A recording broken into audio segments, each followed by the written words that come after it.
Several parliamentarians representing the Samagi Janabalawega, including MP Mujibur Rahman, lodged a complaint with the Commission to investigate allegations of bribery or corruption today, alleging the misuse of public funds in the printing of the controversial Grade 6 English module. The complaint comes off the back of a decision by the Ministry of Education to remove pages containing a link to an inappropriate website that had been included in the publication. To print and distribute this material and to pay the relevant salaries, public funds were used. The funds used were taxpayer proceeds. If responsibility has truly been accepted, then those responsible, particularly cabinet ministers, should bear that cost. Around 60 million rupees have been spent for this endeavour. Who is supposed to cover this loss?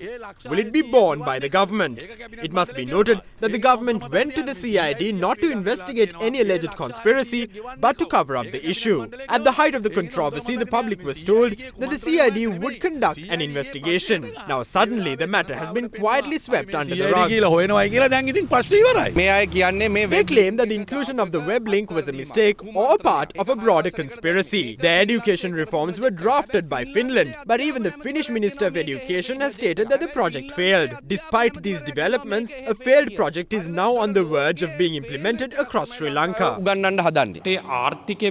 If the country's economy is destroyed, it can be rebuilt. But if an entire generation is destroyed through the implementation of useless education reforms, the damage cannot be undone. Off the back of multiple education reform blunders, the Director General of the National Institute of Education resigned. However, the person who should have resigned is the minister. This is precisely why we intend to table a no-confidence motion. When this government makes a mistake, they shift the blame onto officials.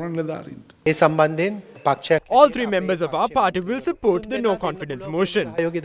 දැන් ඔබතුමල්ලා ඇතුළු සියලු දෙනා මේ දිගින් දිගටම මේ අධ්‍යාපන මේ මොඩියුල සම්බන්ධයෙන් චෝදනා කරනවානේ. එතකොට මේවා කියවලද මේවා දැකලද කියවලද මේවා මේ විදිහට චෝදනා කරන්නේ? නෑ මේවා Not all of these modules have been released yet, but even the small portion disclosed to the public is extremely alarming. That is the issue. The little we have seen is enough for us to understand the full depth of the problem. ප්‍රමාණයේ ඇති වගේ තත්ත්වයක් තමයි තියෙන්නේ. The no-confidence motion is irrelevant to us as everyone is aware of the Parliament's composition. Knowing this, the opposition is attempting to divert attention to other issues. That is progressing well. Absolutely.